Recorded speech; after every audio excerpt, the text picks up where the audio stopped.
Dear Angel Oxin, pabayaan mo na si Idol Robin. Yun ang paninindigan niya. Ikaw ba ay pinakikialaman kanya sa mga pinaniniwalaan mo? Umanat itong si Angel Oxin na tiya pala ni Nery Colmenares. Akala ko nung una pamangkin. Pero tiya siya. pala. Oo. Matanda siya sa dugo, mas bata siya sa edad. Yon. May mga ganun eh. Opo. Oo, yun. Ngayon, sabi niya kasi, binatikos niya si Robin Padilla. Sabi niya parang, ano nangyari sa'yo? Di ba dati, namundo ka pa para ipaglaban ng bayan? Pagkatapos, ngayon, nung nire-red tag daw si Angel, tahimik daw si Robin.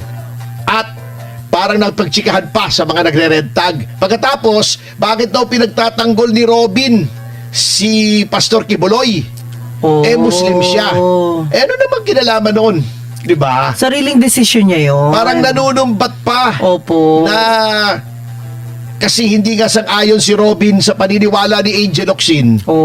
Also known as Angelica Colmenares. Yan ang totoong pangalan yan eh. Totoong pa. Angelica Colmenares.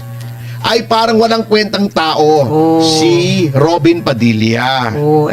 Bukas na liham ito. Kaya sumagot ako. Eto ang sabi ko, mga kasama, maikli lang naman ito. Opo. Sabi ko, Dear Angel Oxin, or should I say, Miss Angelica Colmenares, niece of Nery. Hindi pala niece, aunt pala aunt. I stand erected. Corrected. Corrected. Oo, mali. Sabi ko, eto, ang aking isinulat. Pabayaan mo na si Idol Robin. Yun ang paninindigan niya. Ikaw ba ay pinakikialaman kanya sa mga pinaniniwalaan mo? Isinumbat mo pang magkasama kayo dati. Kaya nga dapat nagalangin mo siya dahil may pinagsamahan kayo. Yun. Bakit ba kayo kasing mga dilaw, pinklawan, o kung ano man ang kulay mo, ay may problema kayon lagi sa mga ibang opinyon? Na para bagang kapag hindi sang-ayon sa inyo ay wala ng kwenta. Iyang pagiging sanctimonious ninyo ang dahilan kung bakit kayo kinamumuhian ng majority ng ating mga kababayan. Ipinamukha mo pa na dating namundok siya upang ipaglaban ng bayan, ngunit tila nag-iba ang pananaw niya. Ganun po talaga. People change. Parang tayo, tumaba na pareho. Pero at least ikaw, maganda ka pa rin. Di ba? Yeah. Pinuli ko naman siya, no? Si Darna ka pa rin. At ano namang kinalaman ng pagiging Muslim niya sa pagtatanggol niya kay Pastor Kibuloy? Kung sa tingin niya ay biktima ito ng injustice, wala ba sa Quran na dapat ipagtanggol ang naapi? In poor taste po ang pagdawit nyo sa kanyang pananampalataya. Dapat laging in good taste po kayo. Parang Arce Dairy Ice Cream, lalo na yung mantekado flavor. Kayo nga palagi kayong pinagtatanggol ni Nery. Although hanggang salita lang yun. Ang hilig manghamon noon sa akin sa Department of Justice. Sa labas daw kami. Pero noong nag-call ako, biglang nawala. Naligaw ng pinto. Ibinoto si Bino ng mga taong bayan sapagkat tunay na tao siya. Yan ang Robin na kilala at hinangaan namin. Hindi plastic. Tulad ng iba sa inyo na ang ekspresyon ng pagmamahal kuno sa bayan ay ang pagbibigay ng dole-outs tuwing birthday. Tinatratong parang busabo sa mga tao na napipilitang mag-agawan sa kakaunting ayuda ninyo. Hilig pang i-flex sa SOCMED yung pagtulong. Iyo. Ayun, may namatay tuloy. Nakakalungkot. Opo. Maaring mahal mo ang bayang Pilipinas. Si Robin sigurado ako sa pagiging makabayan niya.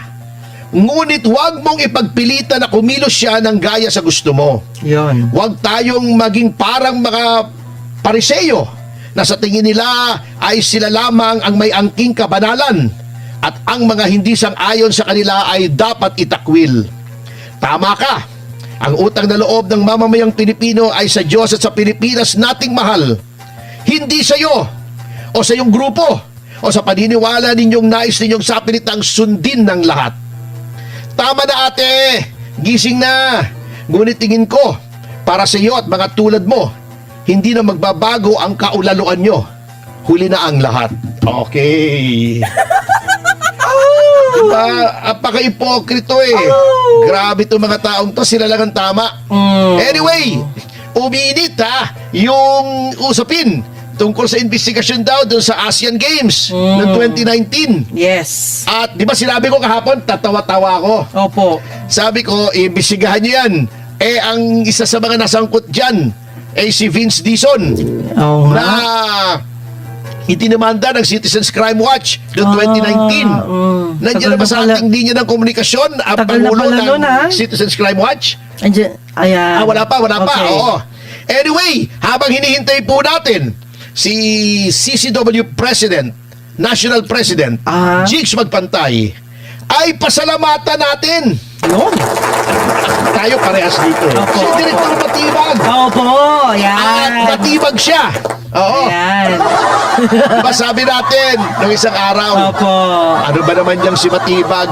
Inuuna pa yung pagpasyal-pasyal Opo. sa Bangkok. Baka gustong bumili ng Bangkok. Yung sa Bangkok. Pero nagbago.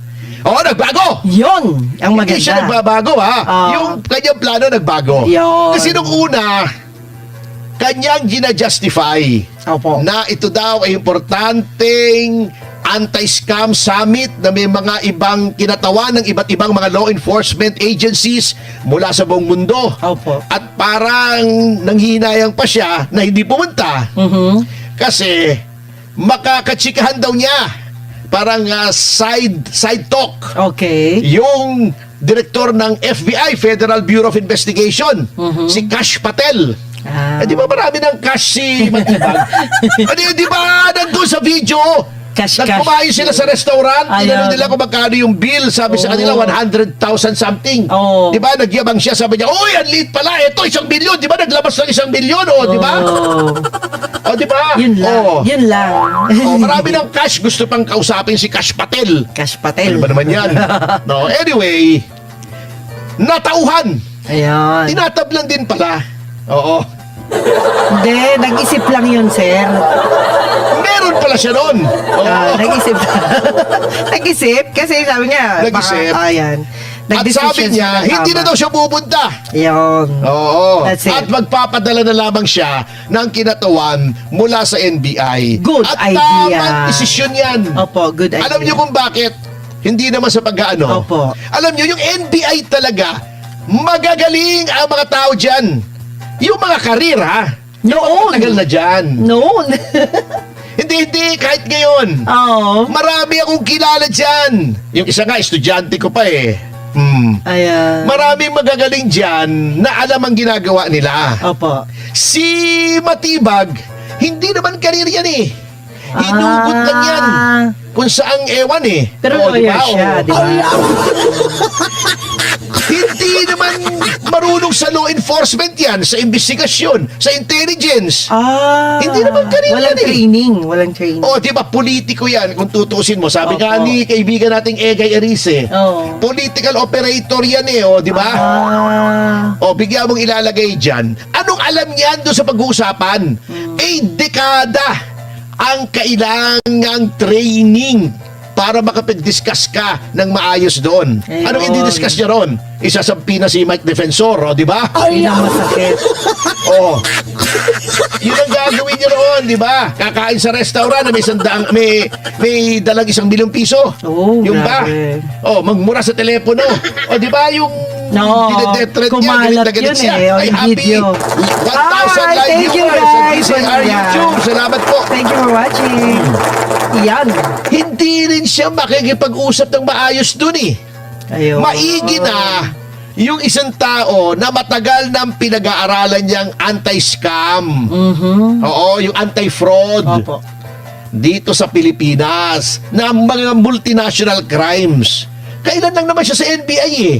At lahat ng oras doon ay ginagamit niya para iharas ang mga kalaban ng pamahalaan. Anong isasabihin niya roon? Ganito po, Mr. Kash Patel. kung paano mangharas ng mga kalaban. Ah, nako. Out of tune yan, attorney. Oo nga eh. Oh, maigi Nakakahiya naman. tayo. Oh, Okay. so, ayan na. Magpapadala na lamang ng kinatawan. That's good. Sorry, Mr. Matibag ha, hindi natuloy yung iyong pasyal sa Thailand. Alam mo, may naalala akong kwento dyan eh. Alin po? Yung isang kaibigan ko, isang beses ha, tumatakbo siya, tuwan-tuwa siya. Aha. Sabi niya, oh no, it's a boy! Ay! It's a boy! Akala ko nanganak yung asawa. Oo. Umiyak pa siya eh.